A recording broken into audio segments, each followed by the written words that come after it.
Price Lord. கர்த்தருக்கே துதி கன மகிமை உண்டாவதாக.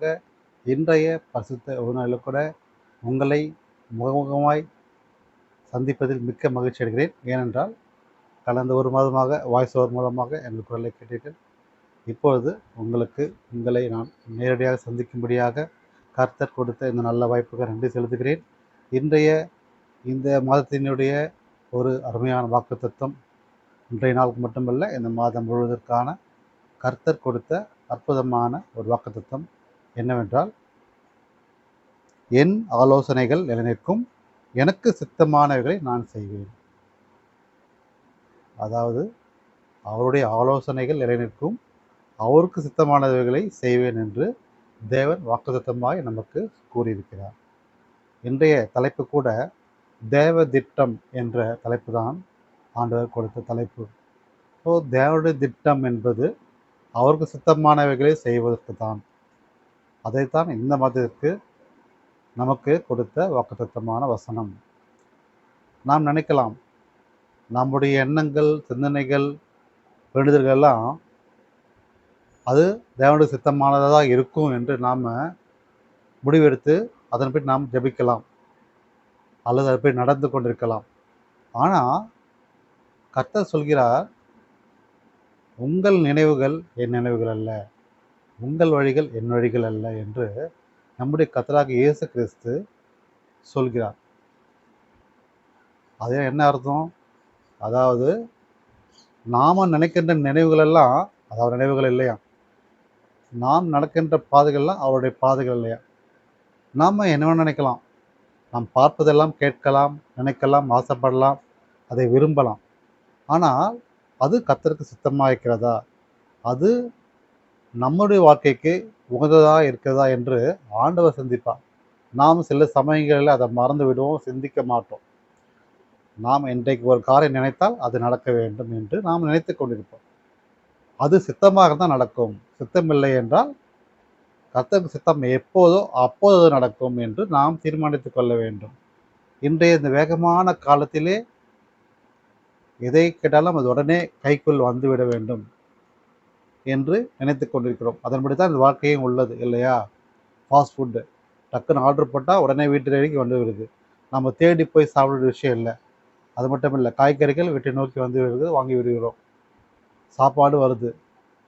அதே போல் பார்த்திங்கன்னா, இன்றைய காலத்தில் குறிப்பாக கிறிஸ்தவ சமுதாயத்தில் பார்த்திங்கன்னா, எல்லா வீட்டில் பைபிள் இருக்குது. ஆனால் நாம் பைபிளை தொடர்றது கிடையாது. அதற்கு பதிலாக மொபைல் ஃபோன் எடுத்து பார்த்து அதை நம்ம படித்து கொண்டிருக்கிறோம். மொபைல் பைபிள் இருக்குது இல்லையா, அதை பார்க்குறோம். அதெல்லாம் எப்போ பார்க்குறோம் என்றால், நாம் எதாவது பிரயாணப்படும் போதோ அப்போது அதை பிரயோஜனப்படுத்தலாம், அதை நம்ம பார்த்துட்டே போகலாம். ஆனால் வீட்டில் இருக்கும் போதோ பைபிள் எடுத்து படிக்காமல் அப்போது மொபைல் எடுத்துக்கொண்டு நம்ம மொபைலை பார்க்குறோம். அதுவும் நிறைய பேர் பார்க்குறது இல்லை, அது வேறு விஷயம். ஆனால் ஆலயத்துக்கு செல்லும் போது கூட நிறைய பேரை பார்ப்பேன், பைபிளுக்கு பதிலாக ஃபோன் எடுத்து பார்த்துட்டு இருப்பாங்க. வசனம் பார்த்தா ஃபோனில் எடுத்து தேடுவாங்க, அதை பார்ப்பாங்க. அப்போது எதற்காக ஆண்டவர் பைபிளை கொடுத்திருக்கிறார், வசனத்தை கொடுத்திருக்கிறார்? பரிசுத்த வேதத்தை நாம் தொட வேண்டும். தொட்டு அந்த வசனத்தை நாம் எடுத்து படிக்க தான் ருசி பார்க்க முடியும்.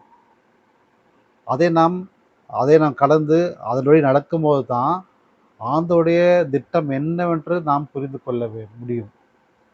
ஆனால் நம்ம அதை பார்ப்பது கிடையாது. எல்லாமே ஃபாஸ்ட்டாக கேட்டவுடனே நம்ம டக்குன்னு நமக்கு அந்த வாழ்க்கை கிடைச்சிடணும். அதாவது எங்கே இருக்கோ நம்ம அந்த இடத்துல எல்லாமே வரணும், இதுதான் நம்ம நினைக்கிறோம் இல்லையா? அது தேவனுடைய திட்டம் அல்ல. ஒருவேளை நம்ம நினைத்து கொண்டிருக்கலாம், நாம் செய்வதெல்லாம் சரியாகத்தான் இருக்கும், இதுதான் நம்ம கடவுளுடைய விருப்பம் என்று நான் நினைத்து கொண்டிருக்கலாம். ஆனால் நாம் செய்கின்ற செயல்லாம் சரியானதாக என்று நாம் ஜெபத்திலே அதை உறுதிப்படுத்த வேண்டும். எப்படி நாம் தெரிந்து கொள்ள முடியும்? தேவன் திட்டம் எப்படி தெரிந்து கொள்ள முடியும்? நான் கடந்த 2 வாரத்துக்கு முன்னாடி நான் சொல்லியிருப்பேன் என்னுடைய சாட்சியை. ஒரு இடத்துக்கு போகும்போதோ அந்த இடத்துக்கு போக தடை என்று வந்தால் அது தேவனுடைய செயலாக இருக்காது, அது தேவனுடைய சித்தமாக இருக்காது. ஏன் தடை போடனா, இது இன்றைக்கு நீ செய்ய வேண்டிய விஷயம் இல்லை, அது என்றைக்கு செய்ய வேண்டுமோ அதை ஆண்டவரே ஒரு நாள் அவருடைய சித்தத்தின்படி ஏற்ற காலத்தில் அதை அவர் கொடுப்பார், அதை செய்து முடிப்பார். அதுதான் அன்றைய தினத்தில் நான் செய்ய வேண்டிய வேலை செய்ய முடியாமல் போனது. காரணம் என்னவென்றால், அன்றைய தினத்தில் மிகப்பெரிய மழை வந்தது. அந்த மழையிலிருந்து என்னை பாதுகாப்பதற்காக தேவன் அந்த அந்த அன்றைய நாள் செய்ய வேண்டிய அந்த வேலையை தடை போட்டார். பின்பு வேறு ஒரு நாளிலே அந்த வேலையை சிறப்பாக செய்து முடித்தார். அப்படிப்பட்ட தயவை ஆண்டவர் எனக்கு கிருபையாய் கொடுத்தார். அதாவது தேவனுடைய சித்தப்படி அவர் எனக்காக செய்து முடித்தார். அதே போல தான் நம்முடைய வாழ்க்கையில நாம எடுக்கின்ற முடிவுகள் உடனே செய்யணும், உடனே பண்ணணுன்றது இல்ல. அதை ஜெபத்துல நீங்க வைக்கணும். நீங்க ஒருவேளை நினைக்கலாம், ஒரு நல்ல வேலை வேணும், நல்ல வாழ்க்கை துணை வேணும், எனக்கு குழந்தை பாக்கியம் வேணும், அல்லது வெளிநாட்டுல சென்று சம்பாதிக்க வேண்டும், நல்ல வேலைவாய்ப்புகள் வர வேண்டும், விசா வர வேண்டும், காரியங்கள் கைகூட வேண்டும், கடன் பாரங்கள்லாம் போக வேண்டும், என் நோய்களெல்லாம் சுகம் கிடைக்க வேண்டும் என்று நாம் நினைக்கலாம். அதை நீங்க ஒரு பேப்பர்ல எழுதி பைபிள்ல வச்சு, அந்த பைபிள் வச்சு நீங்க தினமும் ஜெபிக்கணும். உங்களுடைய ஜெப குறிப்புகள்லாம் எழுதி வைக்க வேண்டும். ஒரு டைரியில எழுதி வச்சு தினமும் அதை தொட்டு நீங்க ஜெபிக்கணும். பைபிளை நீங்க வாசித்து பைபிளோடு சேர்ந்து அந்த ஜெப குறிப்புகளுக்காக நீங்க ஜெபிக்கணும். அப்படி நீங்க ஜெபிக்க தான் ஆண்டவருடைய சித்தம் நிறைவேறும்படியாக இருக்கும். நீங்க அதை முயற்சி செய்து பாருங்க. நிச்சயம் ஆண்டவர் உங்களுக்கென்று கொடுத்த அந்த ஒரு காலத்திலே ஆண்டவர் நிச்சயமாய் அதை குறிப்பார். வசனம் சொல்கிறது, சங்கீதம் 37:9, கர்த்தருக்கு காத்திருப்பவர்களே பூமியை சுதந்திரித்துக் கொள்வார்கள். கர்த்தருக்கு நம்ம காத்திருக்கணும். காத்திருக்கும் போது தான் அந்த பூமியை நாம் சுதந்திரித்துக் கொள்ள முடியும். அதாவது உங்களுக்கு தேவையானவர்களே ஆண்டவர் உங்களுக்கு கைகூற வர பண்ணி, அதை அவர் உங்களுக்கு கொடுத்து உங்களுக்கு ராஜாத்திகளாக உங்களை நிலைநிறுத்துவார். நீங்க அதற்காக காத்திருந்து அதை பெற்றுக்கொள்ள வேண்டும். தேவனுடைய திட்டமும் அதுதான். பாருங்க, அன்றைய தினத்திலே அன்றைய காலத்திலே இந்தியாவுக்கு வந்த ஒரு தேவனுடைய மனிதர் யாருன்னா செயின்ட் தாமஸ், அந்த தோமா வந்தார் இல்லையா? எப்படி இங்க வந்தாரு? அதுதான் தேவ திட்டம். இந்தியாவில் வந்து இயேசுவின் ஊழியத்தை அவருடைய வார்த்தை நிறைவேறும்படியாக இங்கு வந்து அவர் வார்த்தையை நிறைவேற்றினார். அதன்படி அவர் திட்டப்படி அவர் வார்த்தைகளை இந்தியாவென்றும் அவர் மூலமாக தான் இன்று இந்தியாவென்றும் பரவி கிடைக்கிறது. தேவனுடைய வார்த்தைகள், கிறிஸ்தவம் என்ற இந்த அமைப்பு விரிவடைந்தது. இயேசுவை ஏற்றுக்கொண்டவர்கள் இருந்த தோமாவின் மூலமாகத்தான் நிறைவேறியது. இன்று நாம் இருப்பதும் அவர் மூலமாகத்தான். இயேசுவின் வார்த்தைகளை பெற்றுக்கொண்டு சுவிசேஷத்தை சொல்வதற்காக அவர் நம்முடைய நாட்டிற்கு இந்தியாவுக்கு வந்து, அதுவும் குறிப்பாக நம்ம தமிழ்நாட்டில், அதுவும் குறிப்பாக சென்னையில் வந்து இங்கே பிரசங்கம் பண்ணி இதே இடத்துல அவர் மரித்து போனார். பாருங்க, எப்படி இப்படி ஒரு பாக்கியம்! அது நமக்கு கிடைத்த ஒரு மிகப்பெரிய பாக்கியம், நம்ம நாட்டுக்கு கிடைத்த மிகப்பெரிய பாக்கியம். அவருடைய அந்த புனிதர் இங்கே கால் வைத்ததால் தான் இன்றைய தினத்தில் கூட நம்முடைய இந்தியா பாதுகாப்பான நாடாக இருந்து கொண்டிருக்கிறது என்றால் அது மிகையல்ல. இன்றைய இந்த நிமிஷம் வரை உலகம் எங்கேயும் சுற்றி சண்டைகள் பிரச்சனைகள் வந்து கொண்டிருக்குது இல்லையா? ஆனால் நம்முடைய நாடு ஒரு பாதுகாப்பான நாடாக இருப்பதற்கு முக்கியமான காரணம் தேவனுடைய திட்டம் அங்கே நிறைவேறி இருப்பதால் தான். இன்னும் ஒருபடி மேலே சொல்லணும்னா, தோமாவை விட நோவா ஒருத்தர் இருந்தார். நோவா வந்து ஒரு பெரிய ஷிப்பு செஞ்சார். ஏனென்றா ஆண்டவர் சொல்லிட்டாரு, மிகப்பெரிய ஒரு புயல் வரப்போகுது, வெள்ளம் வரப்போகுது.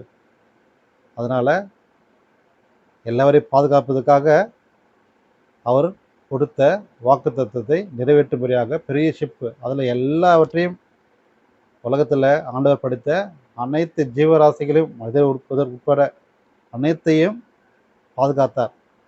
ஒவ்வொரு செட்டு ஒரு ஜோடியை பாதுகாத்தார். ஏற்றுக்கொண்டவர்கள் எல்லாம் வந்தார்கள், ஏற்றுக்கொள்ளாதவர்கள் அங்கே இருந்தார்கள். கடைசியில் வெள்ளம் வந்தது. அந்த வெள்ளத்தின் மூலமாக அனைவரும் அழிந்து போனார்கள். ஆனால் நோவாவின் பேழை மூலமாக உள்ளே வந்தவர்கள் அனைவரும் பாதுகாக்கப்பட்டார்கள்.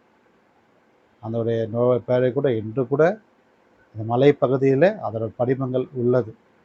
நீங்கள் சென்று பார்க்கலாம், அல்லது கூகுள் எடுத்து நீங்கள் பாருங்கள், தெரியும். ஸோ இந்த பேழையை குறித்து சொல்ல வேண்டும் என்றால், எப்படி வந்து நோவா எங்கே ஆரம்பித்தார், எங்கே விட்டார், எங்கே வந்தது என்று நிறைய பேர் அறிந்திருக்க மாட்டோம். அதில் ஒரு ஸ்பெஷலான விஷயம் என்னென்னா, அந்த கப்பலில் பார்த்தீங்கன்னா நிறைய கப்பலில் இப்போது கீர் போடுவாங்க. கீர் போட்டு எந்த பக்கம் திருப்பலாம், எந்த பக்கம் போகலான்னு சொல்லி டைரக்ஷன் போகிறதுக்கு அந்த கண்டிஷன் இருக்கும் இல்லையா? எந்த டைரக்ஷனில் தான் போகணுன்னு சொல்லிட்டு அந்த கீர் மூலியமாக அதை ஓட்டுவதற்கு இருக்கும். ஆனால் அந்த பேழையில் பார்த்தீங்கன்னா அது இல்லை. அதை ஆண்டவர் செய்யவில்லை. எந்த அளவுக்கு செய்யணும், எப்படி செய்யணும், எந்த சைஸில் இருக்கணும், எத்தனை ரூம் இருக்கணும் எல்லாமே சொன்னவர், அது எப்படி இயக்க வேண்டும், எந்த வழியில் போக வேண்டும் சொல்லவில்லை. காரணம் என்ன தெரியுமா? நோவாவுக்கு தெரியுமா? தெரியாது. ஆனால் அந்த பேழையை வழி நடத்துபவர் யார் என்றால் நம்முடைய கர்த்தர் தான். அவர் தான் கேப்டன் ஆஃப் த ஷிப். அவர் இருக்கும் போது வேற ஏதாவது தேவையா? எந்த வழியில் போகணும், எப்படி செய்யணும், எந்த வழியாக இருக்கணும், எப்படி பாதுகாக்க வேண்டும் என்று கேப்டன் ஆஃப் த ஷிப் என்ற அந்த தலைமை ஆண்டவரிடத்திலே உள்ளது, இருந்தது. அப்படி இருந்ததால் தான் அந்த பேழையில் உள்ள அத்தனை பேரும் பாதுகாக்கப்பட்டார். அது தேவனுடைய திட்டம். திட்டத்தின்படி நோவா அதை இயக்கினார். அது பாட்டுக்கு போச்சு. ஒரு இடத்துல கரை சேர்ந்தது. அந்த சில நாட்களுக்கு பிறகு வெளியே வரும்போது பார்த்தீங்கன்னா, ஒரு புதிய உலகத்தை ஆண்டவர் காண்பித்தார். அதுதான் தேவனுடைய திட்டமாக இருந்தது. அதுவரை பொறுமையாக அந்த பேழைக்குள்ளே காத்திருந்த அநேக ஜீவராசிகள், அநேக மக்கள் பொறுமையாக காத்திருந்தாங்க அந்த புதிய உலகத்தை காணும்படியாக. நம்முடைய வாழ்க்கையில் கூட நாம் தேவனுடைய திட்டம் நிறைவேறுவதற்கு நம்ம என்ன செய்யணும்னா, அதற்கு ஆயத்தமாக வேண்டும். அதற்கு என்ன செய்யணும்? நாம் தேவனுடைய வழியிலே அவர் வார்த்தைகளை பின்பற்றி நடக்கணும். அதுதான் இம்பார்ட்டன்ட். நம்ம அதுபடி நடக்கும்போது தான் அவருடைய திட்டத்தை நாம் செயலாக்கி நம்முடைய சித்தப்படி, அதாவது ஆண்டவருடைய சித்தப்படி நம்முடைய விருப்பங்கள் நிறைவேறும்படியாக இருக்கும். வசனம் சொல்கிறது, கர்த்தரை தேடுகிறவர்கள் கைவிடுவதில்லை. அதாவது சங்கீதக்காரன் சொல்கிறார், கர்த்தாவே உம்மை தேடுகிறவர்களை நான் கைவிடுவதில்லை என்று ஆண்டவர் சொல்கிறார். அவரை தேடுகிறவர்கள் கைவிடாத தேவன் நம்முடைய தேவன். இன்னொரு வசனம் சொல்லணும்னா, கர்த்தரை நேசிப்பவர்கள் அல்லது கர்த்தரை வழி நடப்பவர்கள்லாம் உயர்ந்த அடைக்கலத்திலே வைக்கப்படுவார்கள். நிறைய பேருக்கு அது எப்படி நடக்கும்னு யோசிப்போம். ஆனால் நடந்து கொண்டு நிறைவேறி கொண்டிருக்கிறது. இன்றைக்கு எத்தனையோ ஊழியக்காரர்கள் பெரும் வசதியோட பெரிய பெரிய சர்ச் கட்டி நிறைய ஆத்துமாக்களை ரட்சித்து அநேக மக்கள் அவருக்காக காத்திருந்து ஜெபிக்கிறார்கள். ஏன்? அன்றைய தினத்திலே அவர் சிறிதாக ஆரம்பித்து மிகப்பெரிய ஒரு ரட்சிப்பின் எழுப்புதலை கொடுத்து அந்த மக்களை இன்று வரையில உலகையும் புகழ்ச்சியமாக கீர்த்தியமாக வைத்திருக்கிறான்னா அது தேவனுடைய திட்டமாக இருந்ததுனால்தான். இன்றைக்கு நாம் அற்பமாக இருக்கலாம், நம்முடைய தூக்கம் அற்பமாக இருக்கலாம், ஆனால் முடிவு என்பது சம்பூர்ணமாக இருக்கும் என்ற வசனம் சொல்கிறது. நம்முடைய வாழ்க்கையில் இன்று நம்ம ஒரு குப்பை போல இருக்கலாம், அல்லது பலவீனமாக இருக்கலாம், அல்லது சோர்ந்து போயிருக்கலாம், நமக்கு யாருமே இல்லை என்று நாம் ஏங்கி கொண்டிருக்கலாம். நமக்கு யாராவது உதவி செய்ய மாட்டாங்களா, நமக்கு ஏதாவது கிடைக்காதா, நம்ம இப்படியே தான் இருக்க போகிறோமா, இல்லை நோய் சுகவீனமாக தான் இருக்குமா, நமக்கு விடுதலை கிடைக்காதா, நம்ம கடன் பாரங்கள்லாம் தீர்ந்து போகாதா, நிம்மதி கிடைக்காதா வாழ்க்கையில் என்று நிறைய பேர் ஏங்கி கொண்டிருக்கலாம். ஆனால் நீங்கள் செய்ய வேண்டிய ஒரே விஷயம், கர்த்தரை தேடுங்க, அவரை விசுவாசிங்க, அவரை தேடி வாங்க. அவரை தேடி வந்து நீங்கள் அவருக்காக காத்திருந்து அவர் கொடுத்த வசனத்தை நீங்கள் அதை பின்பற்றி அதை தியானித்து அதை வைத்து நீங்கள் ஜெபிக்கும் போதோ தேவனுடைய திட்டம் உங்கள் மேல் நிறைவேறும், உங்கள் வாழ்க்கையில் நிறைவேறும். அந்த திட்டம் என்னன்னு நீங்கள் கேட்கிறீர்கள் இல்லையா? உங்களுக்கென்று ஏற்ற காரியங்கள் நிறைவேற்றும்படியான அந்த விஷயங்கள் நிறைவேறும். நீங்கள் என்ன வேணால் கேட்டிருக்கலாம், அது அவருக்கு சித்தமாக இருக்குதா? அப்படி நீங்கள் கேட்கின்ற ஜெபம் இருக்குது. எதை வேணால் கேட்கலாம் அப்படின்னு நினைக்கக்கூடாது. உங்கள் ஜெபத்தை நீங்கள் வைக்கிறீங்க, அதற்கு எதெல்லாம் அவருக்கு விருப்பம் என்றல்ல, உங்களுக்கு எது அது சரியாக இருக்கிறதோ அதுதான் தேவனுடைய சித்தம். ஆண்டவர் உங்களை எதற்காக படைத்தார்? நன்மைக்காகத்தானே. ஸோ உங்கள் வாழ்க்கை நன்மையாக இருக்க வேண்டும் என்பதற்காகத்தான் ஆண்டவர் எல்லாவற்றையும் பார்த்து பார்த்து செய்வார். எப்படி ஒரு குழந்தை பெற்ற தாய் தன்னுடைய குழந்தையை பார்த்து பார்த்து எங்கேயும் அடிபடக்கூடாது, பசி இருக்கும்போது கரெக்டாக குழந்தைக்கு பால் கொடுக்கணும், கரெக்டான ட்ரெஸ் போடணும், டெய்லி குளிப்பாட்டணும், பாதுகாப்பாக வச்சுக்கணும். கை குழந்தை எப்படி நம்ம சேஃபாக வச்சுக்கிறோம், அப்படி தான் நம்முடைய ஆண்டவர் நம்மளை ஒரு குழந்தையை போல தன்னை உள்ளங்கையில் வைத்து பாதுகாத்து நம்ம வரவேற்று கொண்டிருக்கிறோம். எதற்காக? தேவனுடைய திட்டம் நிறைவேறும்படியாக நம்ம வாழ்க்கையின் ஒளிக்காக, இருள் நிறைந்த நம்முடைய வாழ்க்கையினை ஒளி எடுப்பதற்காகத்தான். அந்த ஒளியை கொடுப்பது தான் தேவனுடைய திட்டம். அவருடைய கரம் நமக்காக காத்திருக்கிறது. நீங்கள் எதிர்பார்க்கின்ற அந்த முடிவுகள் எல்லாம் ஏற்ற காலத்தில் அது நடக்கும். அதற்காக நீங்கள் காத்திருந்து அவருடைய சித்தத்தின்படி நீங்கள் பெற்றுக்கொள்வீர்கள். அது வெகு தூரத்தில் இல்லை, வெகு அருகில் உள்ளது. எல்லாமே அவர் விசுவாசிக்கின்ற விசுவாசத்தில் மட்டுமே உள்ளது. நீங்கள் விசுவாசித்து அவர் ரட்சிப்பை பெற்றுக்கொண்டு, அவர் அபிஷேகத்தை பெற்றுக்கொண்டு, தேவ சாயலை போல் நீங்கள் வாழ்கின்ற வாழ்க்கையில் தான் நீங்கள் எதிர்பார்க்கின்ற காரியங்கள் தேவனுடைய சித்தப்படி, அவர் திட்டப்படி நிறைவேறும். வசனம் சொல்கிறது 2 நாளாகமம் 20:15. நம்முடைய வாழ்க்கையில் ஏகப்பட்ட பிரச்சனைகள், போராட்டங்கள் இருக்கலாம். அது எல்லாவற்றையும் நாம் ஜெபத்தின் மூலமாக அதை முறியடிக்க முடியும். ஏனென்றால் நமக்கு வருகின்ற 1000 போராட்டங்களும் அந்த யுத்தங்களும் அது நமக்கானதில்லை, அது தேவன் பார்த்து கொள்வார்.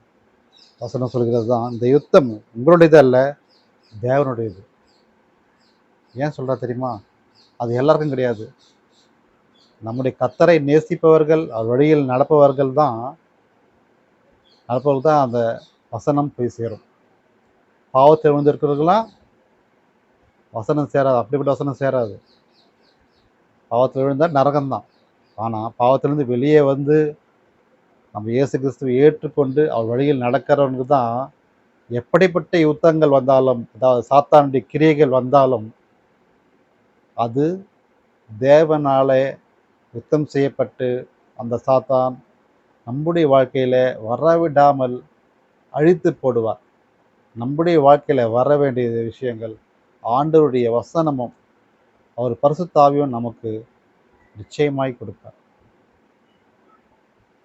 தேவனாலே கூடாத காரியம் ஒன்றுமில்லை, வசனம் சொல்கிறது. அதனால நீங்கள் உங்களுடைய செயல்கள் எல்லாம் கர்த்தருக்கு ஒப்புவீங்க, அவரே காரியத்தை வைக்க பண்ணுவார். வசனம் சொல்கிறது. நம்முடைய எந்த ஒரு செயலாக இருந்தாலும் நம்ம கர்த்தருக்கு ஒப்பு கொடுத்து காத்திருந்து நாம் ஜெபிக்கும் போதோ கர்த்தருக்கு சித்தமான காரியங்கள் நிறைவேறும்.